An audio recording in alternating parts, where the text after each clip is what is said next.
Today, I am signing a new executive order placing travel restrictions on countries including Yemen, Somalia, Haiti, Libya, and numerous others.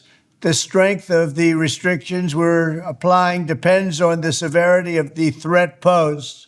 The list is subject to revision based on whether material improvements are made, and likewise, new countries can be added as threats emerge around the world. Africa, look, the latest is not good.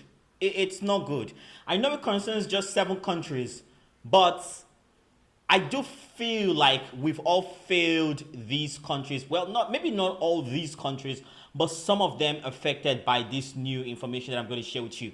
But here we go. Chad, Libya, Sudan, Eritrea, the Republic of Congo, Somalia, and Equatorial Guinea. All of these countries have one thing in common. As of 4th of June this year, they've now been banned, or their citizens have now been banned from seeking visas, whether immigrant or non-immigrant visas, into the United States of America. That's according to the latest policy by US President Donald Trump.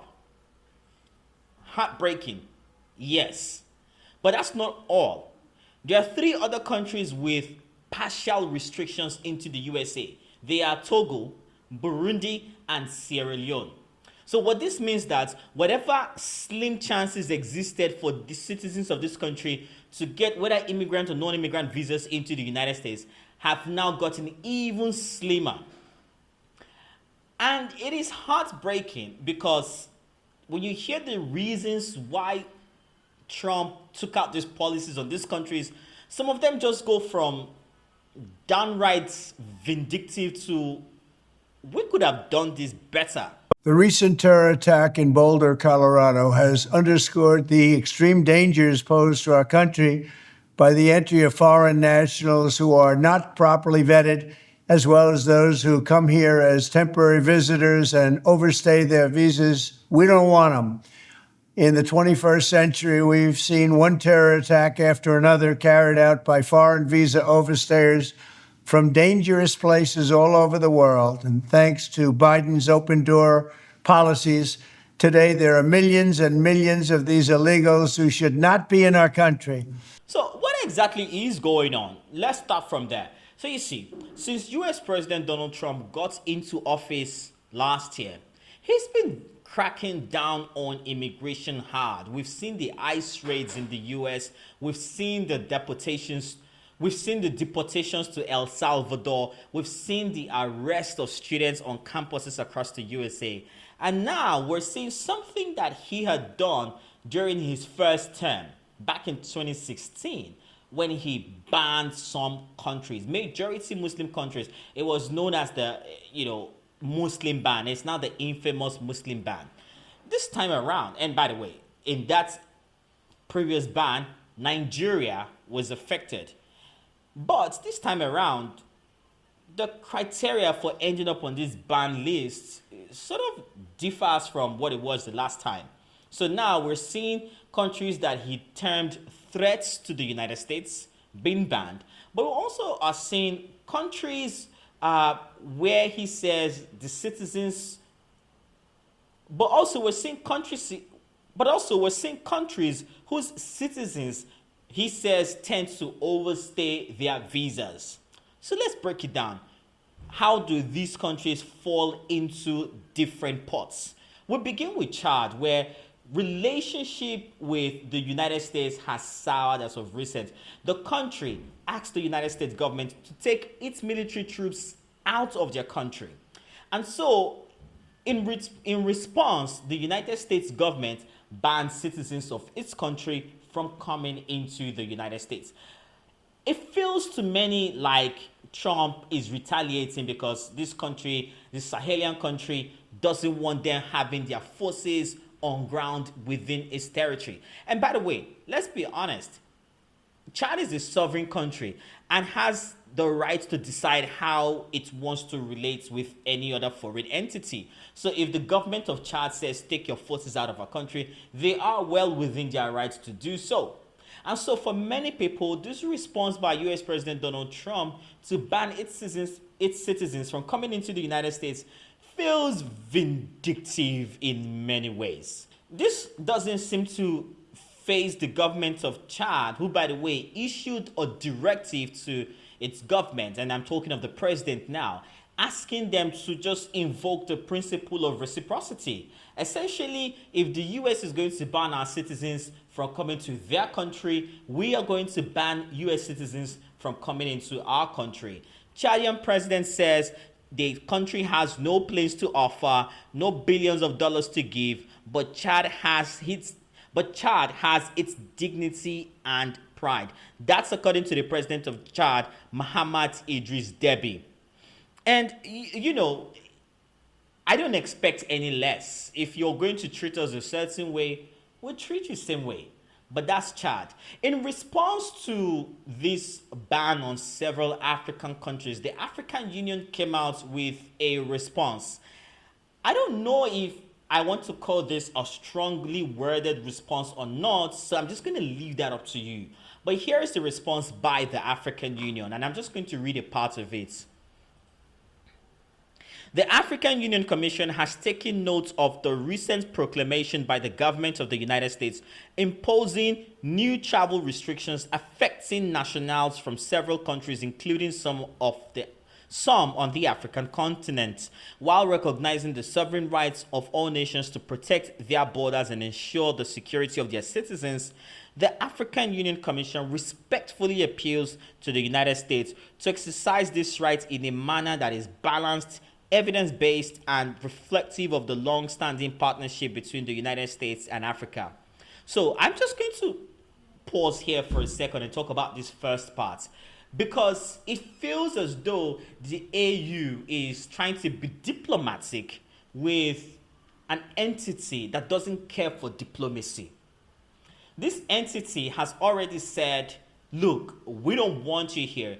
I don't know what level of dialogue was had with governments of these countries before this agreement was reached, or if it came to everyone as a surprise. But clearly, there seems to be an imbalance in intention to be diplomatic with one another. Now, while I'm not saying the African Union shouldn't be diplomatic, because again, this is what we expect of US President Donald Trump to do, I think that Africa, in so many ways, continues to force other people to take them serious.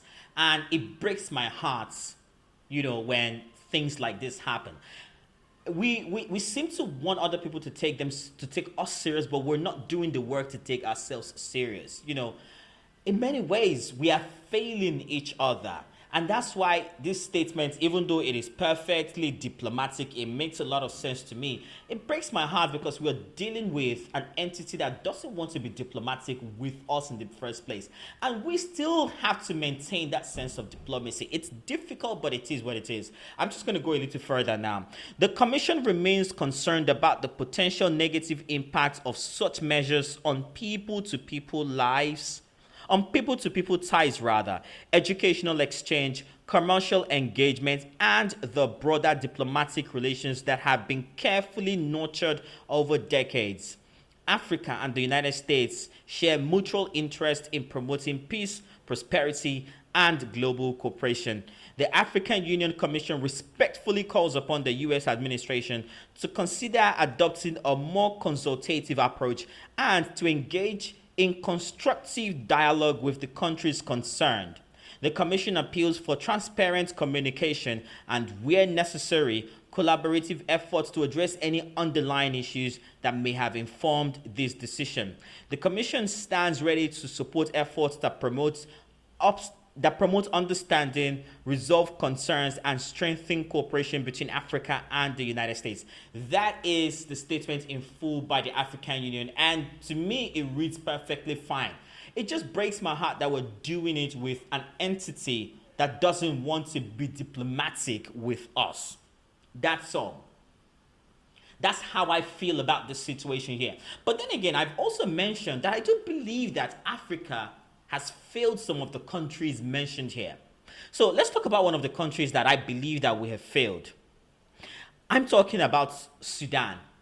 And the conflict that has raged there for 2 years and more now, well, 2 years and counting, it's been dubbed the Forgotten War, which is crazy because that was what we used to call the war between Eritrea and Ethiopia.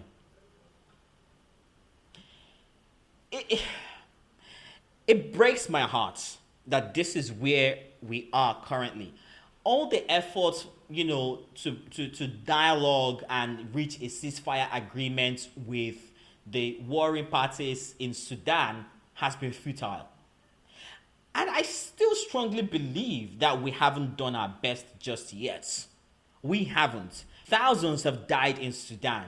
Millions more have been displaced. We've spent so much on humanitarian efforts that could have gone into building infrastructure. Still, nothing to show for it. Many African countries, I understand, have their own issues. They're dealing with conflicts within their borders. But it doesn't mean that what's happening on the other side of the border cannot spill into our countries. So yes, I do think that Africa in many ways has failed Sudan. And because there's been a conflict in Sudan for a while, even the US has been unable to broker a ceasefire between the warring parties. It drove President Donald Trump to place a ban on that country. We could have done more for Sudan. We should be doing more for Sudan. And that's the position that I'm going to take. Many people might disagree with me, and that's fine. I'd love to hear your thoughts in the comment section, so please share that with me. How about Congo? What's happening in Congo? The conflict as well. It's breaking my heart. We haven't done enough for the people of the Republic of Congo, and we should be doing more. Eritrea, they've been in conflict for a while as well. We should be doing something about that. We should be doing something about the conflicts in Eritrea and see that we're able to kill these recurring conflicts once and for all and bring peace to this region. That entire Horn of Africa region has some issues that has been lingering there, that have been lingering there for a while, and that we must confront as a community, as the African community. We ought to be doing more. It feels as though we go to the African Union in Addis Ababa, we sit down, we have conferences, we speak, but then nothing comes out of these conferences. We ought to be doing more for our people in the Horn of Africa. How about the people affected in Equatorial Guinea? What could we have done better for the people of Equatorial Guinea? We see what's happening in Togo, in Burundi. These are countries that have to deal with a dictatorship.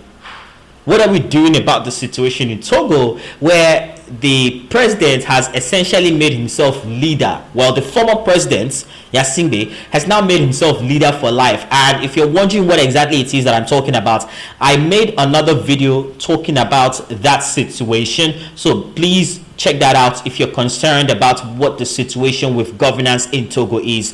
There's a video for that. I'm just going to link that up right here. So make sure you check that out. And so I see all the things that are happening to the countries affected by this ban. And again, the question I'm asking us as Africans who are concerned about the prosperity of all countries on the continent, what are we doing? What are we doing as a people to help them? Because it would seem as though these countries have been left to their own devices. How about Somalia? Recently, the United States government had to carry out some raids against ISIS and its affiliation and affiliate groups in the region. In fact, the White House identified Somalia as a terrorist safe haven. That's not okay. That's not okay. At the end of the day, I do recognize that all the countries mentioned here, have a right to their sovereignty. They can decide what happens within their territory. And in many of them, they've been overtaken by bad faith actors.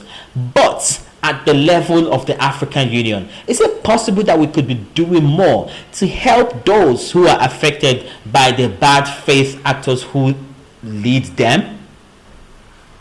That's the question I'm asking. If you think I've oversimplified this issue, that's okay. I'd love to hear your thoughts as well. Share them with me in the comment section, and don't forget to check out other videos right here on my channel.